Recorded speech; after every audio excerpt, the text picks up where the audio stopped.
kwayima engithatha engicharger eseqala lapho ukungitshela ukuthi mina ngibekwe amacala lokubulala umuntu ngokuyinhloso silihlanganyela nabangani bami bese kuzoba lokumthumba bese kuzoba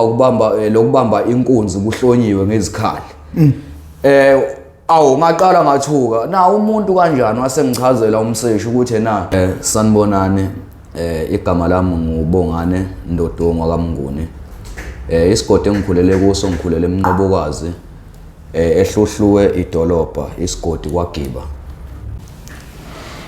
nguVusimozi wakaMdletshe umsindazo mfowethu yeah endaweni yaseMnqobokazi abangaziyo nje noma mhlawumbe abanye bangazo ngokungibona kodwa nguFanzana yeah igama engidume ngalo kule ndawo yaseMnqobokazi abafowethu bonke nje ngikhule nabo ekhaya ngikhule bengazi njengengane nje kade ihlonipha ithumeka njengomfana ade ekhula futhi edlala ibhola that's why abantu abaningi bagcina sebengazi endaweni nje lapha ngagcina nginecala engalibekwayo abantu bomthetho bathi ngenze icala bangibhiqa ngobende inyama ngayidlanga ngokubona kwami ekugcineni kanye nokubona kwenkantolo mesikhuluma ngephoyisa umsebenzi wephoyisa akukona ukujaja kulo muntu ulenzile icala noma cha akalenzanga ukhona umuntu okumsebenzi wakhe ijaji elisuke lihleli lapha umahluleli noma imagistrate so akukona umsebenzi wephoyisa ukuthi licheme noma lithathe side cha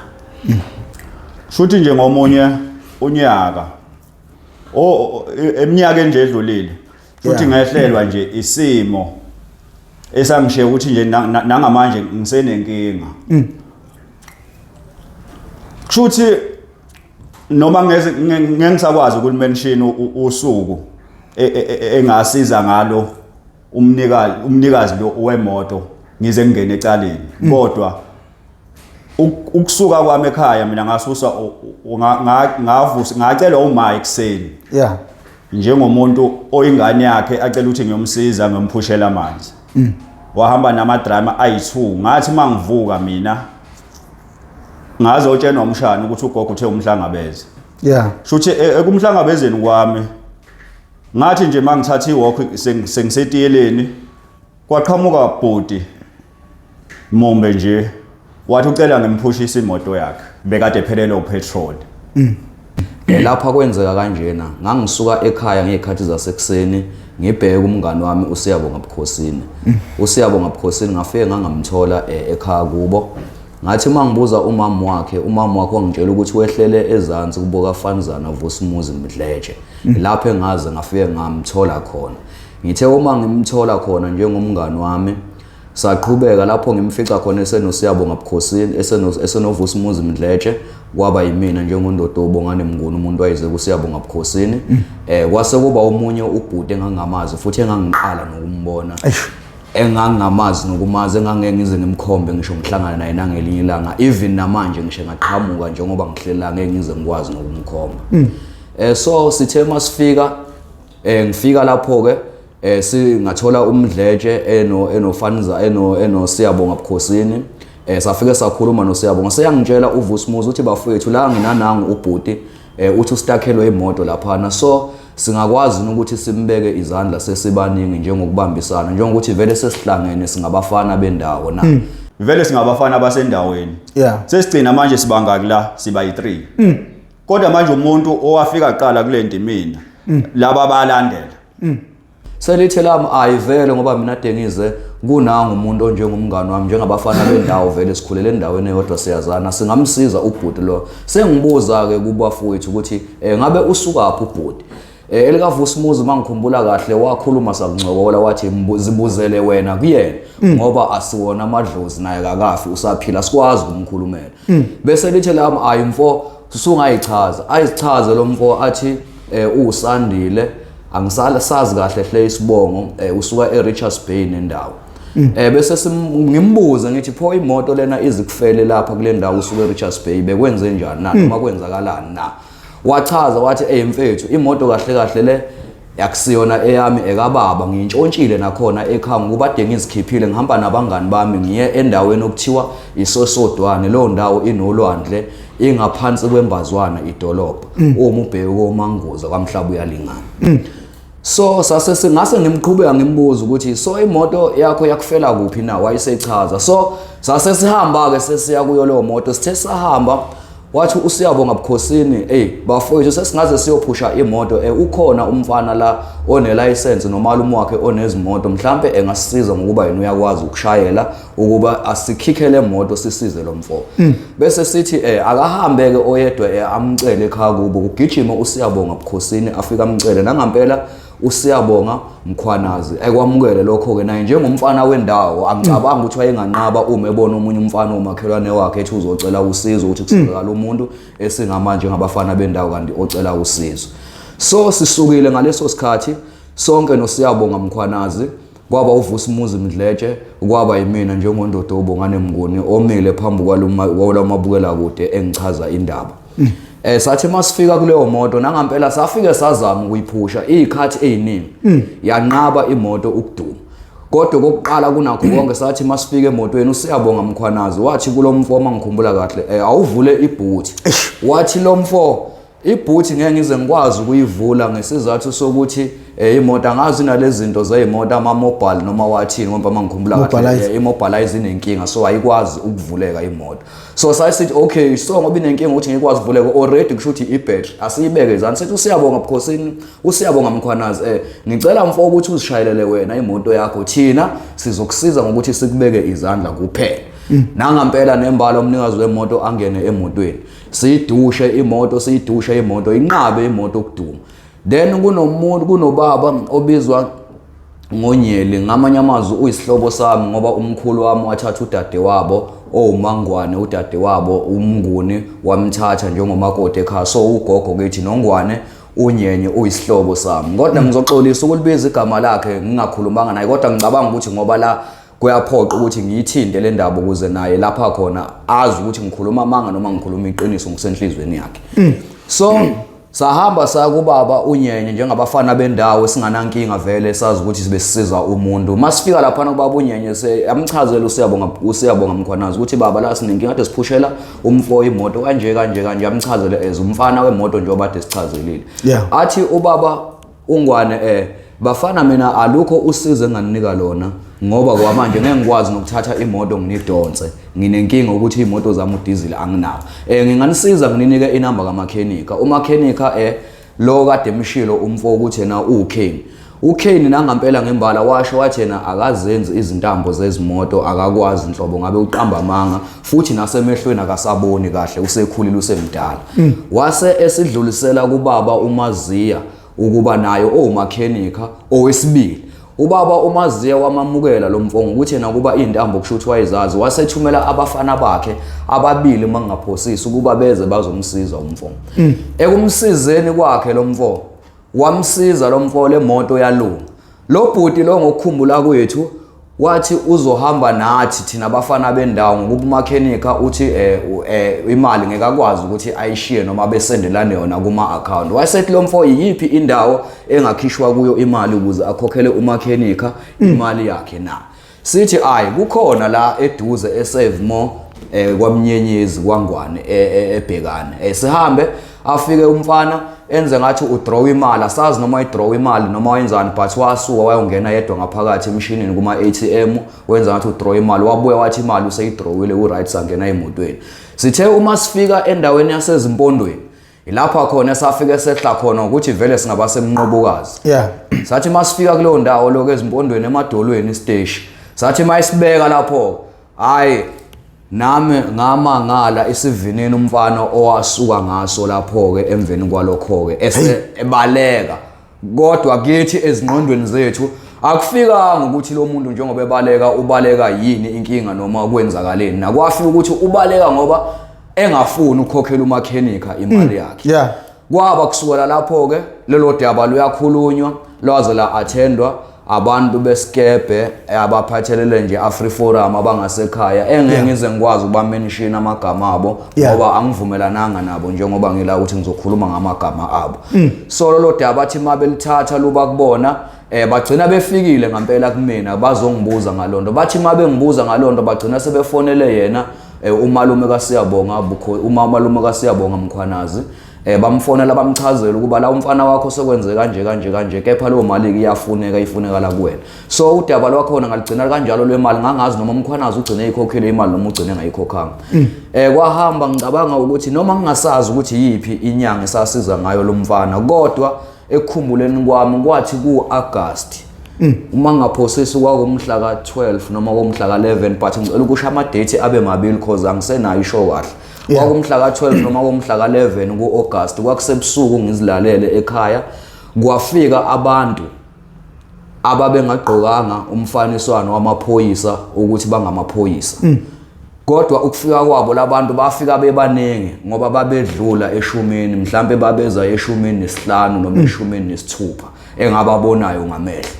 Bafika endlini bafike bangena endlini ngaphandle kokunokha nangaphandle ukuthi beshaye inothi yokuthi kunabantu eminyango. Mina ngathiwa ngabantu basebekhahlela umnyango ongaphakathi wawusekamerweni endlini engangilele kuyona. Uma ngithi ngiyavuka bangikhomba ngezibhamu ezazinkulu. Lezo bhamu ngathi mangibuka zazinkulu ngalendlela ukuthi kwamina ngavele ngachokheka ngangazi kwenzakalani. Ngathi ngiyabuza bangishaya banganginika nethuba lokuthi ngikhulume balokho bebuza ukuthi yena undodo ngaxake ukuthi kwenzakalani ngabuza ningobani nakwenzakalani yini indaba ngabe kwenze njani na ngokuba ngiyazi ukuthi endaweni kunesikebhe vele abantu abaphethe umthetho wenze njani isikebhe nazo ngihlasela ebusuku kangaka yini kwenze njani ngoneni na hayi bagcina bangangiphendulanga. Bathi mabesuka bangiphendula bangibhekisa phansi baqhubeka nokungishaya nje bangihlukumeza benza lezo zinto bathi ngisazokhuluma iqiniso. Uma ngibabuza ukuthi lande lo qiniso kumele ngilikhulume bagcina bangangitshelanga bangifaka ngozankosi bahamba nami. Bahambe nami mhlambe ukhalo olungango 1 kilometer ukusuka ekhala ngangikhona baya nami ngasesikoleni high school ebizwa ngeGiba yangasekhaya. Lapha khona engathi mangifika khona ngaqala ukubona ukuthi how kanti amaphoyisa lawa noma ngangakakholisiswa kahle kodwa ngabona ngezimoto ngoba zinombala wamaphoyisa. Ilapha khona abathi mabengithathile khona behambe nami ngaqala ukubona khona base bayangithatha still nalapho basangitshela ukuthi ngisazolikhuluma iqiniso. Ngibabuze lani iqiniso kumele ngilikhulume na still bangangitshela lutho. Alright bangithatha bengifaka evenini behambe nami baye endaweni esehluhluwe idolobha la ngasekhaya. Uma befika nami endaweni yangasehluhluwe bengene epolice station mabengena nami epolice station bafike epolice station bethi ya uye lona omunye wabo ngibuze uye omunye wabo na owenzeni. Beqhubeke khona lapho bengihlukumeze bengamaphoyisa bebaningi ngiyabaza amagama abo kodwa engengikwazi ukuwamenshina la njengamanje ngoba anginikwanga ilungelo ukuthi ngibamenshine nanokuvikela isithunzi sami nanokuvikela isithunzi sabo ukuze kusasa kungagcini sekuba khona inkinga ezithile. So bangihlukumeza ngaleyo ndlela bathe mabengihlukumezile epolice station base bezongikhiphela abantu ababengabangani bami enganginabo ngalesi sikhathi siphusha imoto. Owawusiyabonga Bukhosini kwazoba uSiyabonga Mkhwanazi Chuku owabagcina senezibonga ezimbili enkantolo kwakusiyabonga Chuku Nxumalo Mkhwanazi kwase kuzoba uVusimuzi Fanzana Mdleje. Bathi uyabazi laba na ngokukhulu ukunganaki nangokukhulu futhi ukungazili utho nokudedela igazi lathi lami yebo ngiyabazi ngoba ngangeke ngibaphika abantu bangakithi vele yebo ngiyabazi. Lathi iphoyisa ayisokucacile ke icala niyalazelane nabulala umuntu nini. So mina ngagcina ngingazange ukuthi sabulala umuntu kanjani bangithathe masifika endaweni yase Richards Bay ezidoksini zakhona bafike bengivalele bethi bazobuya bebuye kumina bangivalela 2 days bengakaze beze bengicharge ngisahlele ezidoksini. Lapha khona engaze ngacela khona iphoyisa ngalibuza baze bamthinta umseshi engeke ngikwazi ukuliphatha igama lakhe wasondela wafika eduze kwami nangempela ngaleso sikhathi wangiattenda kwayima engithatha engicharger eseqala lapho ukungitshela ukuthi mina ngibekwe amacala elokubulala umuntu ngokuyinhloso silihlanganyela nabangani bami bese kuzoba elokumthumba bese kuzoba ukubamba lokubamba inkunzi kuhlonyiwe ngezikhali. Awu ngaqala ngathuka na umuntu kanjani wasengichazela umseshi ukuthi na umuntu kade esuke eRichards Bay kanje wangichazela waze wangitshela wathi kusenomunye owabangani bethu engisazombona okuyena okhona kuleli cala leli. Kuthe kusenjalo ngingazelele lutho wafika futhi umseshi eDoksini ezongikhipha ngithi kwakungabo 11-12 wangishaya wangishubha wangihlukumeza mhlawumbe abaningi lento abathi ishubha bayazi ngoba ngayibona kanconywana mina ngichaza ngento engiyaziyo khona lokho kwephepha okumnyama okufakwa kukho udodi bese kufaka udustbin emakhaya esenzela esenzela ukulahla kukho udodi lelo phepha lelo ngoba ngangibuka balifutha ngopaper spray phakathi then base bengigqokisa lona balibopha la bathi ngiyoze ngikhuluma ngizoshaya phansi uma sengifuna ukukhuluma then mangishaya phansi bengitshela ukuthi no angafuni ukukhuluma mina ngisabakhohlisa ngoba ngizolobhlungu engibuzwayo bangishopha lapho ke mhlawumbe isikhathi esaba ngaphezulu ka 30 minutes nje baphinda futhi balithatha leli phepha la balenza one na same thing bangishopha futhi angibonanga ukuthi kwenzakalani but la ngaphaphama khona ngaphaphama ngase ngibuyiselwe iStoksini engicabanga ukuthi babasesha babe ngishubhile babe babili engengikwazi ukuwasha amagama abo la njengamanje ngaphaphama eStoksini iziboshwe engangihleli nazo zathi hey wena kade uqulekile sizame ngayo yonke indlela ukukuvusa bese sizitshela ukuthi ufile kodwa manje obusuvukile mfowethu siyabonga esihlale nendaba ekanjena sizoyireporta le ndaba le hayi wathi kusenjalo kwaba khona esinye isiboshwe esasikade siboshiwe engicabanga ukuthi sasiboshelwe amacala okutshontsha noma okukhohlakala okutshontsha ezitolo lezi impahla ezincane ngokuthatha ngokungemvumo leso siboshwa sasikade siboshiwe kokuqala siboshelwe amacala u3 theft kwathi ngokwesibili saphinde saboshelwa amacala u3 theft leso siboshwa sifike sahlala nathi eselini kade siboshelwe kuyona so leso siboshwa leso ke ngithe mangiqhubeka ngihlunyezwa abaseshi bengithatha bengishupha bengenza yonke lonto iboshwa ngokuthi zathi lonto zoyireporta sona sagijima kuqala satshela lo mseshi owayengishupha ukuba ukuthi lapho ke kusho ukuthi wayemdibi naso uthe mayisuka lo mseshi kuleso siboshwa kwaba yisona asisebenzisayo ukuba thina ekhande ubufakazi becala ukuthi thina sigcine bese sifakiwe ecaleni ngenxa yaso sona sesizoba ufakazi thina kube ngathi sasinaso kuthe singazelele lutho mhlawumbe ayisephelile amaviki amabili noma elilodwa kuya kwamabili mangingaphosisi kahle noma ngasakwazi ukumenshina kahle lento isindala ningixolele ngoba isinayo iminyaka emihlanu njengamanje mhlawumbe emine ngiphumile ngilapha nje ngaphandle so kuthe malifika lawo maviki lawo kwasekuqhamuka omunye owathi umseshi ungabangani bethu esisazombona nathi okwawo uBrian Khuza sonke Nxumalo owathi mayifika wamenshina kithi njengomuntu owusiphesihle Nxumalo omfwabo wasiyabonga Mkhwanazi Nxumalo owasendaweni yasemnqobokazi ngokuthi umfowethu mayesechaza umfowethu ufike wathandana nentombi yalomuntu okuthiwa washona ngokuba thina inkathi siphusha imoto sasingazi ukuthi kanti sisecaleni all along thina siboshiwe nje siboshelwe le moto esayiphushayo uthe mayifika lo mfolo wasitshela umseshi ukuthi uyeke lo wayidriver imoto nina nanithengwe ilo muntu lo so njengamanje nina nisaba ukukhipha lo muntu mina sengimbophile ke senikanye naye icala sengiyalithatha njengamanje sengiliyisa enkantolo kuthe kunjalo kulawo maviki kade ngiqeda ukubona uBrian Khuza sonke Nxumalo wabuya wazongithatha eStoksini wayongishubha wangishaya ngalendlela ukuthi wangithatha wathi ngihambe ngiyoconfessa ngivuma icala ukuthi icala ngiyalazi salenza icala sambulala umuntu uzongithengela impahla angenzele yonke into ngizohlala nice ngengudla ukudla kwejele uzongithekela ama KFC nje yonke lonto ngicela ukuveza nje lokho kube sobala ngakuvuma lokho ke kuyena ngokuba ngangazi mina ukuthi la ngisa khona ngofe ngilikhuluma iqiniso njengoba linjalo ukuthi ngiphoqiwe inkosi enkantolo ukuthi ngize la ngizovuma icala ngokuthi umseshi uthi wangithatha wangisa kudokotela eNgwelezane Hospital la eMpangeni uma sifika eNgwelezane Hospital sifike siye kudokotela nomseshi umuntu wesifazane noma engasamkhumbuli isibongo sakhe vele bengengimmention naye but owaye ufakaze i-witness ngamseshi owayengibophile. Sithe masifika lapha ngafike ngamchazela udokotela ukuthi no mina bangishayile njengoba ungibona ngishayiwe kunencwadi yayikhona yayiphepha engicabanga ukuthi yayinesithombe somuntu esasidwetshiwe angikwazi ukuyibiza kahle ngicabanga ukuthi kodwa kwakuyi J88 ngokungitshela kwabe ekugcineni ngithe mabe ngitshela leyo nto bayincwadi wayithika udokotela lapha engishawe khona. Sithe masiphuma ngaphandle umseshi wafika wathi kade sengisholani kudokotela ukuthi mina ngishayiwe na ngiphoqiwe ukuba ngize lapha kuye na. Ngathi mina ngiyaxolisa bengingakwazi lokho ngaleso sikhathi ngoba ngangizivikela nami kodwa ngangikwazi kahle hle ngangisho kudokotela ngoba ngangazi icala ngilenzanga ngimsulwa kulena. And then sithe masamba sifika lapha na ejudging ijaji engalimenshina igama lalo noma ngingayize ngilimenshine sathi masifika kulo ijaji sinomseshi kanye newitness yakho ayihamba nayo lafika ijaji langibuza umbuzo ukuthi usuyile kudokotela na kanti umseshi wayehamba endleleni engitshela ukuthi mangifika lapha ngithi nje ejaji angaze ngiye kudokotela noma sifikile kudokotela wafika ngicheck udokotela nje ngiright ukuze ekugcineni ingaphumi lencwadi obufakazi bokuthi mina ungishayile then wasengiphoqa uba ngiyovuma icala engingalazi.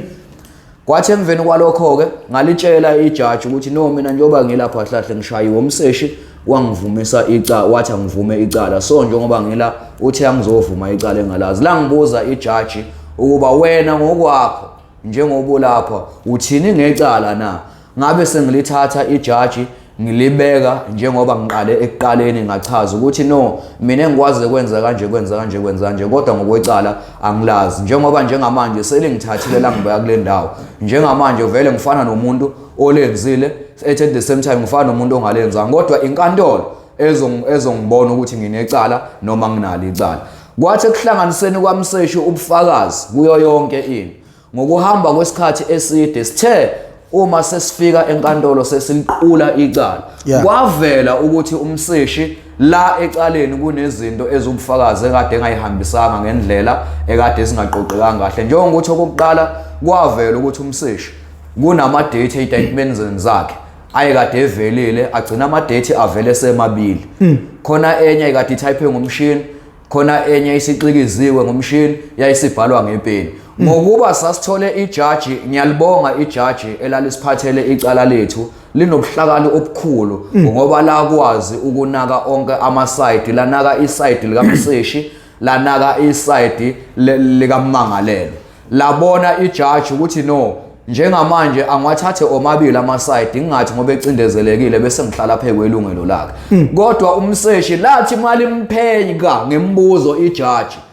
okwagcina nami kungididile njengomuntu wayekade ehleli ukuba unecala ngadidwa ukuthi esekhipha amagama ukuthi mayithi inkantolo uyabona yini umonakalo owenzakalile noma ubone wathi ucela ukuba inkantolo imnike isikhathi aqoqo obunye ubufakazi ngoba lo babanele yathi inkantolo cha mangikhumbula kahle hle yathi cha angikwazi ukukunika esinye isikhathi ngoba isikhathi engikunike sona siningi kakhulu 3 years nezinyanga abamangalelwa abehleli lapha benganawo amalungelo abo siwavalile njenganamhlanje ngicela ukukhathula ngecala uyabubona yini umonakalo wakho na usuwenzekile wena uthini ngawo na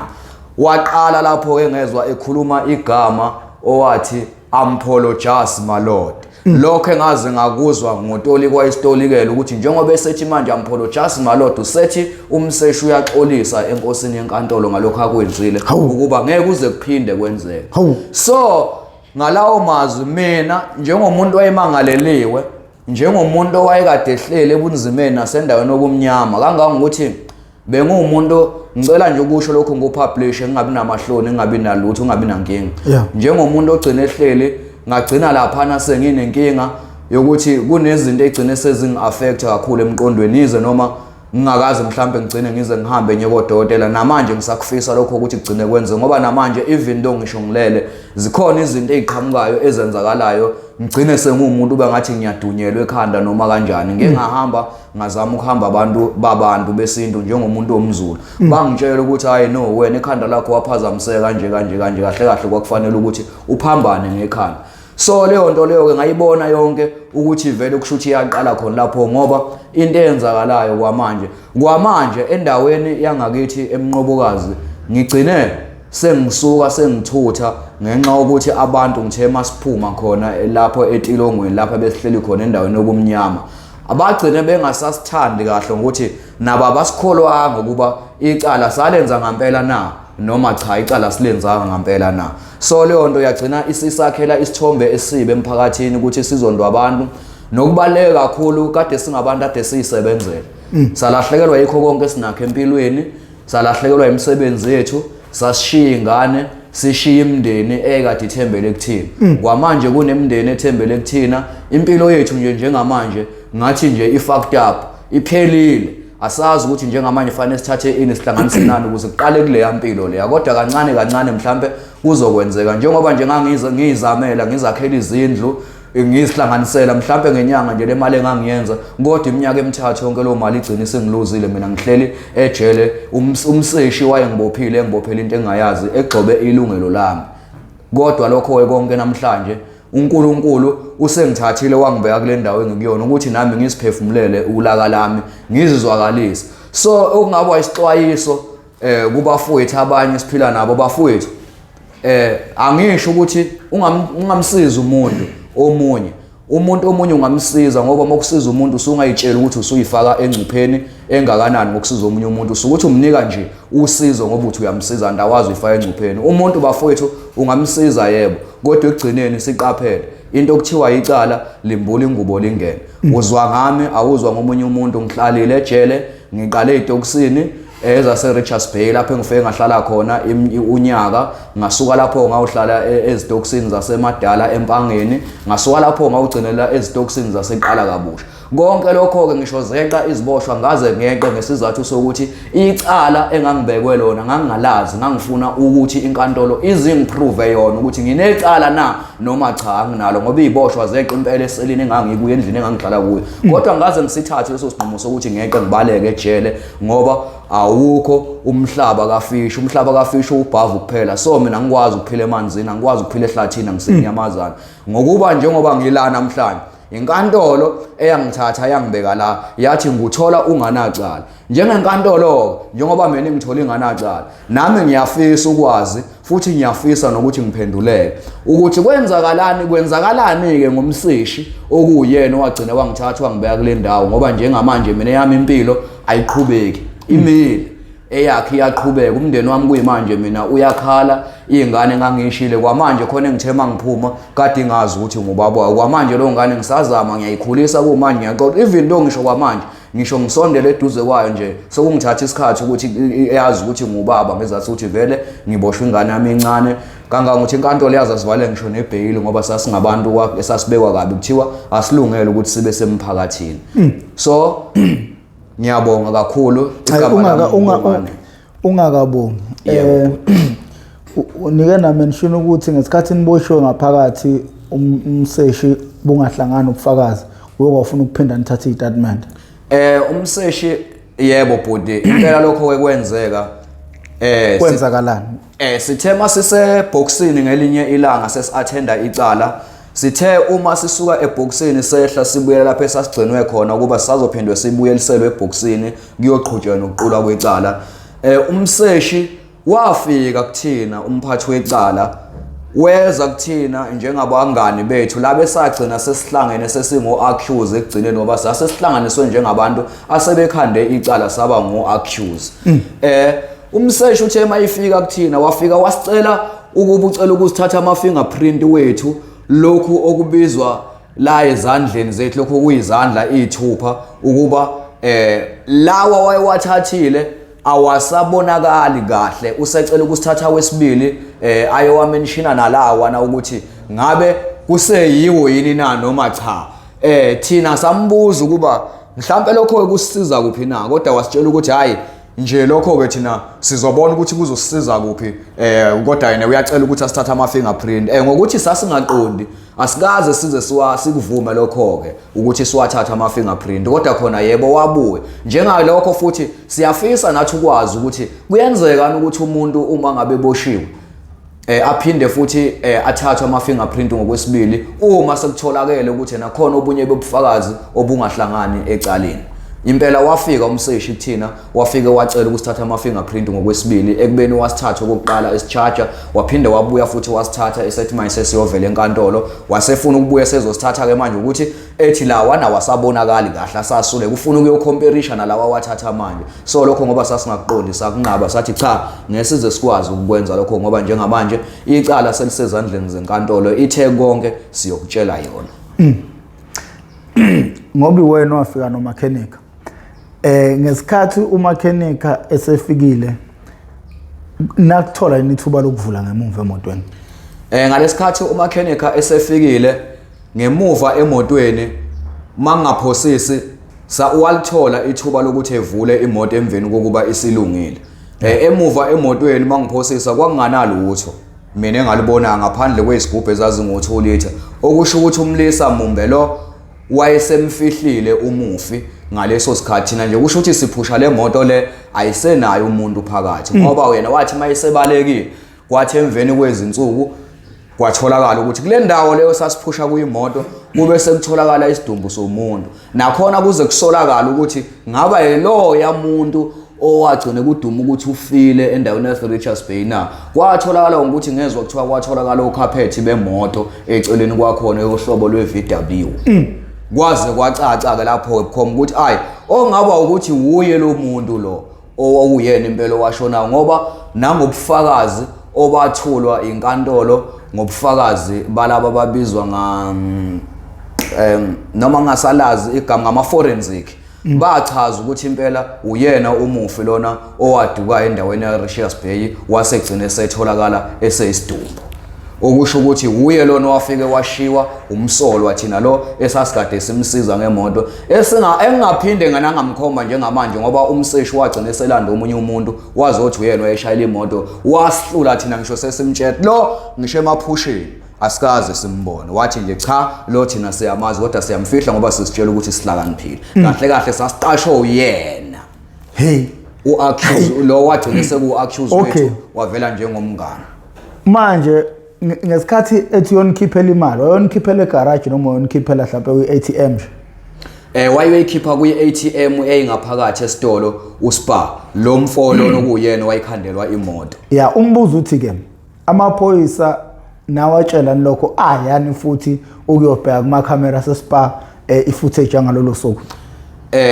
ngokusho kamseshi uyena wazivezela yena lokho-ke enkantolo ukuthi unawo wonke ubufakazi nama-footage nalapha izimoto ezayihamba zingena khona kangangokuthi ngathi mangithi ngiyakuveza lokho-ke wathi obami ubufakazi abusebenzi ngoba vele bubugebengu bungamanga wathi yena unama-footage lapha khona amagaraji kade sihambe singena khona ngemoto bonke lobu bufakazi unabo inkantolo yibo bonke lobu bufakazi yagcina isicela ukuthi icela wonke lawo ma-footage agcina angavelanga lapha khona inkantolo yabona khona ukuthi la ngazi ukuthi indoda kunezinto ezingahambanga kahle zonke izinto zakho yiletha ngomlomo nezikhala owathi uyitholile kubamangalelwa njengamanje azikho la lezo wayimenshina njengesibhamu njengomesi okuyizona ezagcina zihambisa umufi emhlabeni azikho la phambi kwenkantolo njengamanje kodwa wena still usaqhubeka usathi ubufakazi unabo bonke waba umuntu esingakuboshwa wena ukuboshwa mangaphosisi ngaba umuntu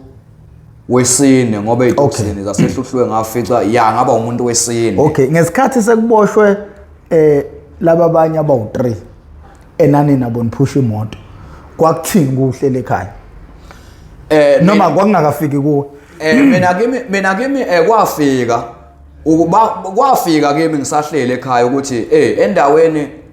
sekukhona abafana ababoshiwe okufanizana udumele kafanizana okufanizana no siyabonga ubukhosini adume ngelika Thobani bathi mabe ngitshela ukuthi sebeboshiwe ngizibuze mina baboshelweni kwenza bathi hayi kuthiwa labantu babulala umuntu kwatholakala umuntu lapha ngakubo efile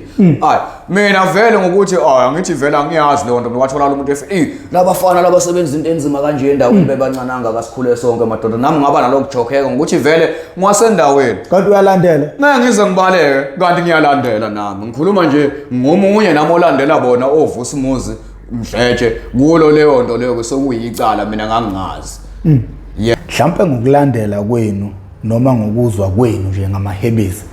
kuthiwa kwenzakalani ngendaba yomufi? Ngokuzwa kwethu ngamahebezi nangokulandela kwethu njengabantu vele ababesenkingeni ababengeke behlale nje bethule bethi du bebe bengazi lutho nokuthi kwenzakaleni futhi njengoba behleli kule ndawo bahleli kanjani ngayiphi indlela. Ngokuzwa kwethu nangokulandela kwethu ngamahebezi nangandlebenye sezwa amahebezi ukuthi lo mufi esasingaye ngokubekwa icala lokuthi simbulele wagcine waze wadlula wayekade enama meter tax endaweni yase Richards Bay kanti futhi eyi-owner lama meter tax okunye okungaphezulu kwakho konke kwezwala sengathi wayiphethe ewumphathi. So nalapho ke futhi nomseshi owayephethe icala lethu ngaleso sikhathi kwasayena wayenama meter tax kuleyo ndawo leyo. But okwafike kwadida kakhulu ngalesikhathi esibopha ekhanda ubufakazi bokuthi ufuna ukugcina esibophile ngampela ngobufakazi obuphatheka enkantolo wagcina eveze nokuthi kule ndawo umufi owayisebenza la kuyo ngama meter tax akhe unayo ubufakazi lobo bizwa ngevideo footage angayithola lapho umufi wabanjwa khona ilolu hlobo labantu ababebizwa ngegebengu lezo khathi okuyilona okhuluma phambi kwescreen. Ngiyazi ukuthi mhlawumbe ubugebengu ngithi mina kungifanele mhlawumbe ngabe ngibuka abantu kungifuzile kanti kungifanele mhlawumbe ngokubuka kwabantu njengoba naye wangithatha wangiyamalenisa necala lobugebengu kushuthi naye wayibone inswebe yobugebengu. Sathi masithola kwasayena umseshi unama meter tax kuleyo ndawo asisho ke kodwa ukuthi icala lenziwa uyena kodwa nje ngokubuka kwethu nathi sathi masiyilandelela sizibukela ngezingqondo zethu sesicabangela nje ukuthi kwenzeka kanjani ukuthi umseshi esebenzele Richards Bay aphinda abe nama meter tax Richards Bay nomufi futhi naye ngokunjalo ebe nama meter tax bese zoba umphathi. Ngabe akubangwa na umzila wamateksi lo size thina sizongeniswa engcepheni yokuthi singaze sidilikelwe na ijele phela lapha singazili ukuthi sigcine sife nje impilo zethu na. Konke lokho kwagcina kuyimbuzo esagcina singaphendulala ngoba asigcinanga sathola ulwazi lokuthi siqondane nomuntu okuyena owayimazi kangcono umphenyi wecala lethu. Kodwa okunye nokunye sasikuthola vele ngayo ngoba neziboshwe ezinye ziyaxoxa kuyiboshwe ziyaxoxelana abafethu ngaphakathi masuke siboshiwe siyaxoxa indaba ukuthi mina abafethu ngiboshela ukuthi hawu omunye nje wabo ngeke ngize ngimushe igama lakhe futhi ngiyazi ukuthi naye ngeke acabanga ukuthi ngisho yena wake nje wasixoxela ngokuthi uyamazi vele naye uke wambopha ukuthi emakulandeleleka kwatholakala ukuthi ubufakazi becala abukho inkantolo yagcina imdedelile njengejaji laliphethe nje icala lethu lagcina selimbuza ukuthi ngabe uneminyaka emingaki na uwenza lo msebenzi wakho wagcina ethe uneminyaka e11 wambuza ukuthi wena ngokwazi kwakho kwenziwa ngalendlela owenze ngayo ukuze uqoqe bonke ubufakazi na. Kodwa impendulo ngagcina ngathi angizwanga ukuthi wamphendula wathini ngoba angikholele ukuthi umuntu ozazi kahle hle ukuthi mina njengoba ngila ngenza u1 ngenza u2 ngenza u3 kodwa ekugcineni mangizobuzwa umuntu ukuthi njengoba ulapha kungani bese ngithi mina ayi kushuthi ngisazocabanga ukuthi ungani. Thina njengokubuka kwethu umseshi leli cala wayelikhanda ukuba thina sigcine sesiboshiwe ngoba kangaka ukuthi kwayena lokhuza sonke Nxumalo asimazi thina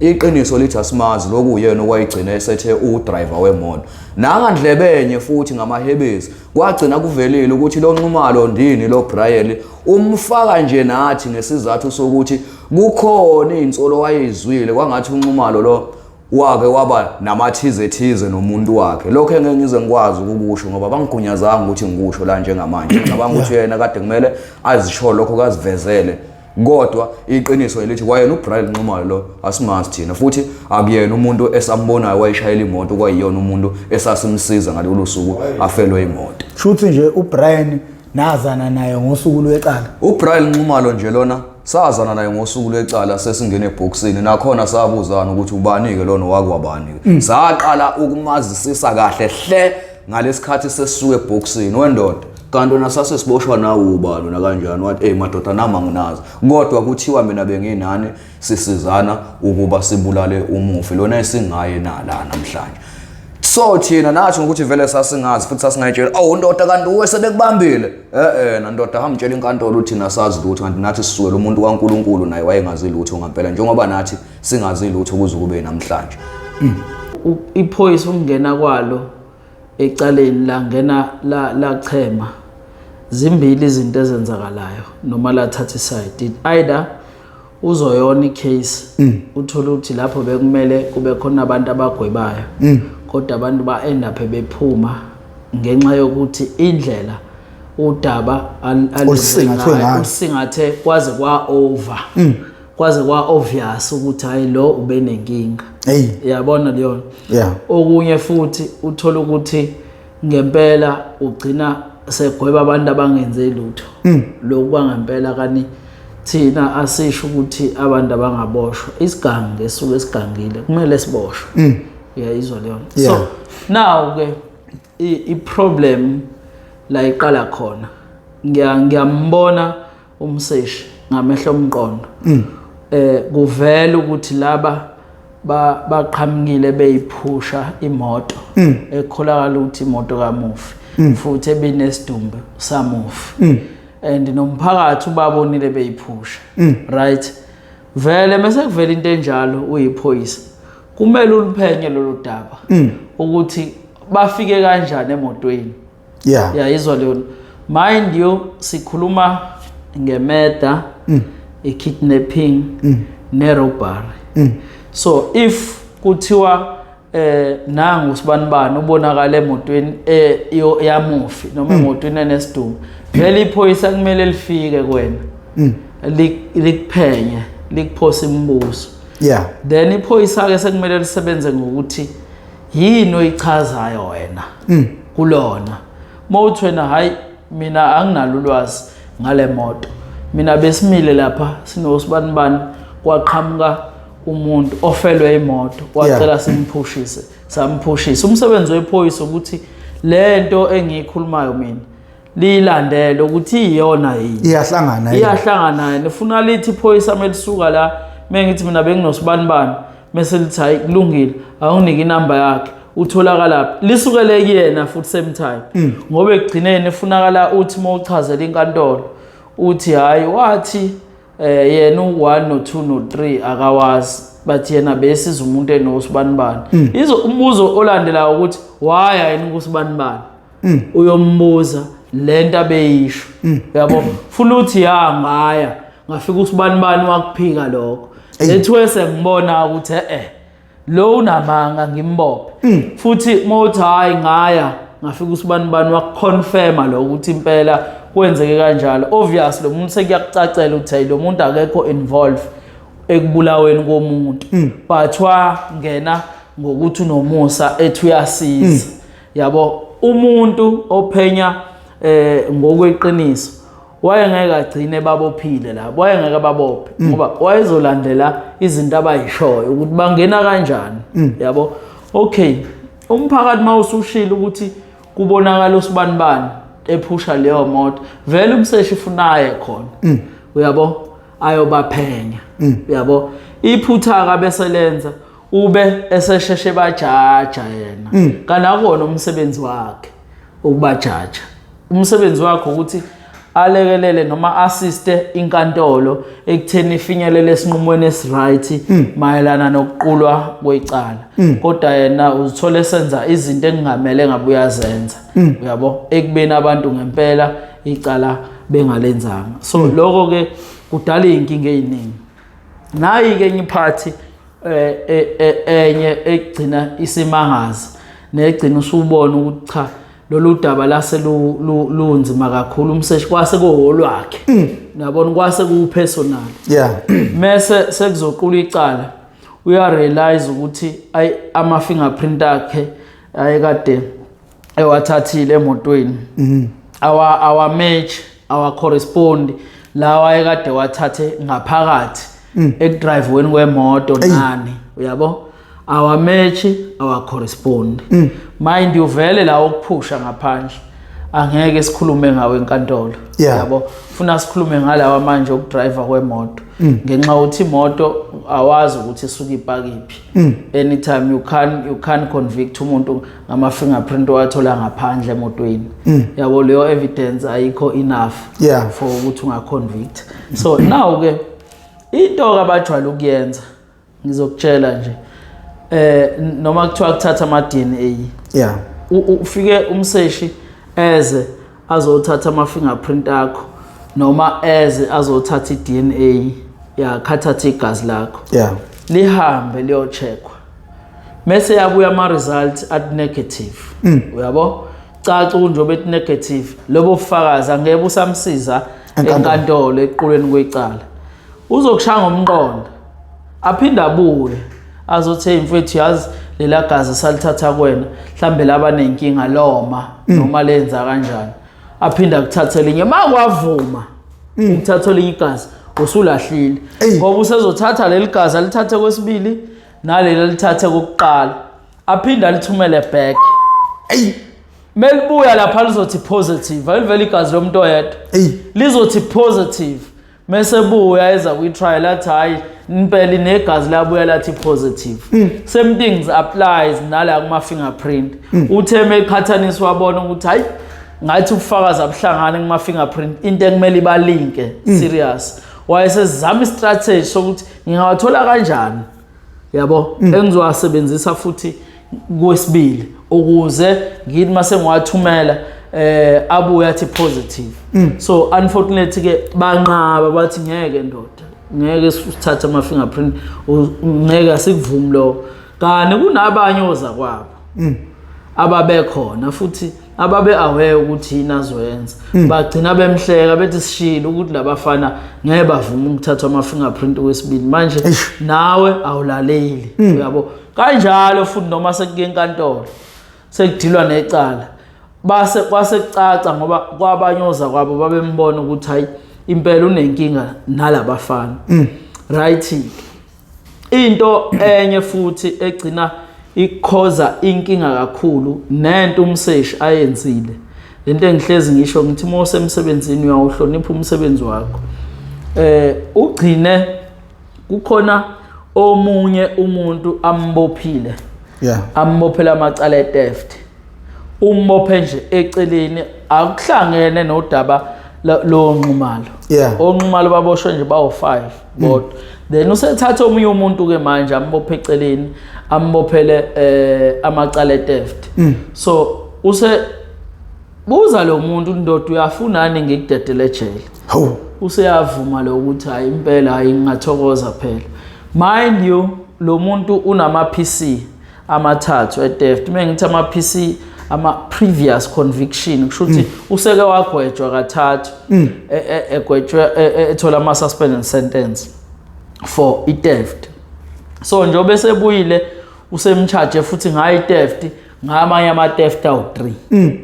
Okusho lo muntu he doesn't qualify anymore ukuthi athole ushwele ngenxa yokuthi vele into ayenza njalo lo muntu akakwazi ukuhlala nabantu. Yes sekumele aye ejele. So yena ufika ngaleso sikhathi kumseshi umchargile uzothi hayi ndoda mawufuna ngikudedele lalela kasishaya deal wena kunabantu engibabophile aba attenda endaweni ewukuthi then ngifuna wena uyofakaza manje ukuthi labo bantu impela bebexoxela nihleli nabo ngaphakathi ukuthi bambulala lo muntu bamgqiba bathatha ukuthi so wena uzovela umuntu engazi ukuthi bebexoxela wena nihleli nabo ngaphakathi. Bonkulunkulu ke kwadla ukuthi ujudge odila necala ujudge ohlakaniphe kakhulu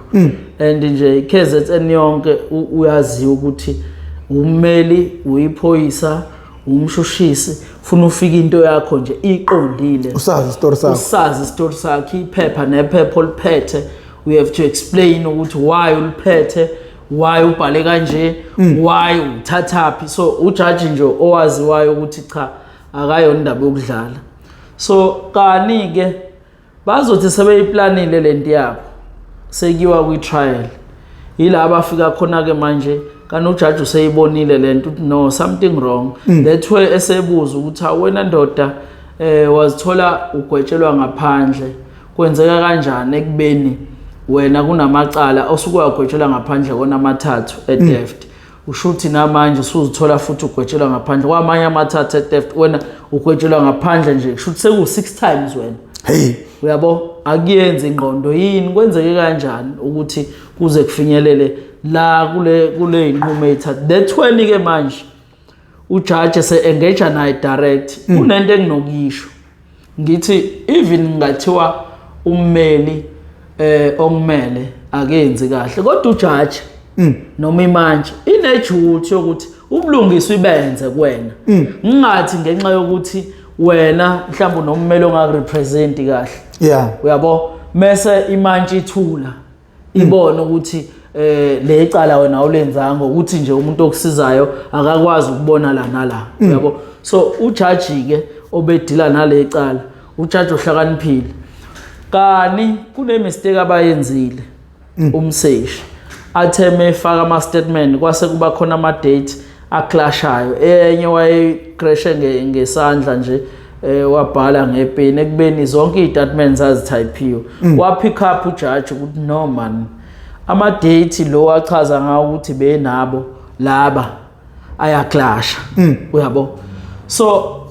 emva kwaloko kwabe sebuza ujudge kani kune deal inongene kuyona nomseshi hayi indoda yavuma ukuthi hayi kune deal engene wathi ukuthi uzofakaza amanga against abanye abantu wathi hayi umseshi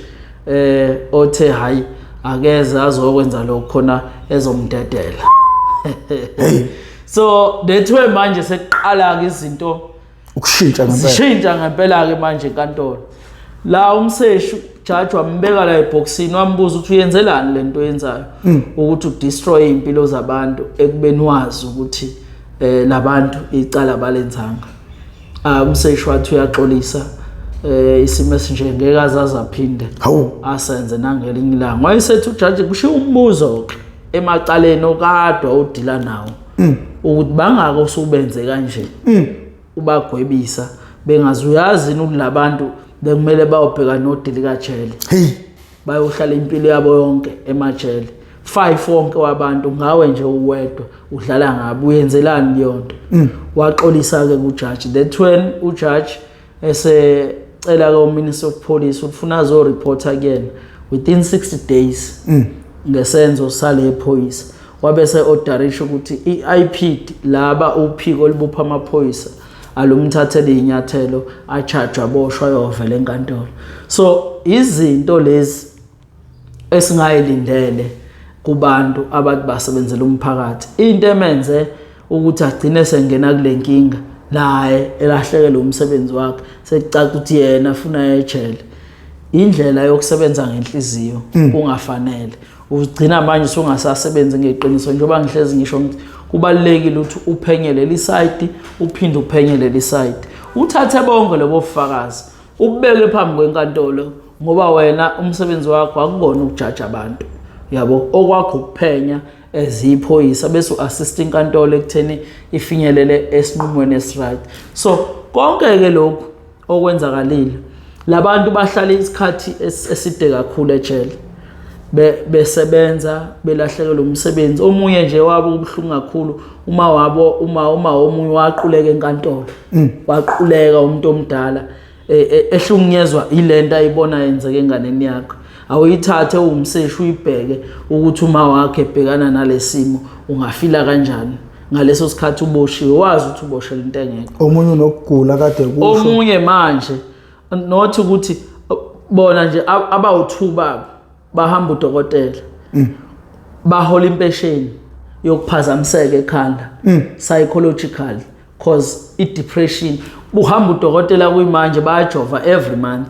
ngenxa yokuthi babe ne depression ngenxa yokuhlala ejele behlalela into abangayenzanga so yonke leyo nto ubona ukuthi imoshe kanjani impilo zabo balahlekelwa umsebenzi ebebenayo izingane bebezondla yayizwa leyo kunakela izingane bebezondla umndeni bebondla emndenini labantu so kubhlungu kakhulu ke iyo lento ehlezi ngisho ngithi abantu base South Africa funa abafundi ukuthi ungavumi ukusetshenziswa uyofakaziswa amanga enkantolo ngento engekho osuke wazi ukuthi ayikho kodwa ngenxa ukuthi kunomuntu ofuna ukufeza inhloso zakhe lokho nje kwenza omkhulu umonakalo ezimpilweni zabantu. Umbuzo wami uthi yini esukuyenza umseshi uma esebona mhlawumbe ukuthi ushayisile engabe safuna ukuhlehla lungisa izinto ngendlela eright kodwa afuna ukukhanda ngaphezulu kwalapheze efuna abantu abazofakaza yini engathi mayimoto okay ngenza iphutha la kube nendlela mhlawumbe ayilungisa ngayo leyo nto kungaze kuthiwa kuphela u3 years abantu basayijele into abayenzanga yini eyenza bengafuni ukuhlehla bevuma iphutha lapho. Into enza lokho ukuthi one the time benza umsebenzi umseshi egwebisa umuntu noma agwetshwa abantu lo muntu ugcina leyo umseshi ugcina evela as umseshi osebenza kakhulu estation uthola nezimendlela uyabo ukuthi hayi lo he is the best wena senior wethu lo. Two uthola ukuthi mhlambe benzela ama stats ukuthi ufunakala phela egcineni funala ubophe ngisho ukudayisa amatamatisi awukwazi wena ukuthi sengaze kuphela isikhathi esingaka ungazi ubophe umuntu yabo. So yilezo zinto ezidala ezenza ukuthi sibe nale nkinga esinayo njengamanje yokuthi uhulumeni uzolahlekelwa imali eningi yabakhokhi bentela ngenxa yabantu ababudedengu abangawenza umsebenzi wabo ngendlela efanele into ebikade sengagwemeka. So ayiqali lento iyenzeka mfowethu nanenye case nje uzoyikhumbula le case umama samkhipha ngo2013 othisha okwakuthiwa ubulala indoda yakhe indoda yayidubula ekamerweni epheka ngala ekitchen kwabuye kwathiwa yena oyidubulile and bafika amaphoyisa bathatha ama gunpowder residue lawa okuyona acacisa upowder ophuma polytric yes bathatha wona bawuse Pretoria ukuyocheck ukuthi between umama nomufi uba nodubulile yabo. Abuya ama result umama bamvalela ibail umama mind you ipain yokushonelwa umyeni wakho uphinda uboshwe bamvalela ibail umama batheme bemvalela ibail 6 months before icala liqulu ehlele stocksini abuya ama result athi positive ubaba uzibulele athunyelwa kumseshi nomshushisi umseshi wathatha wafihla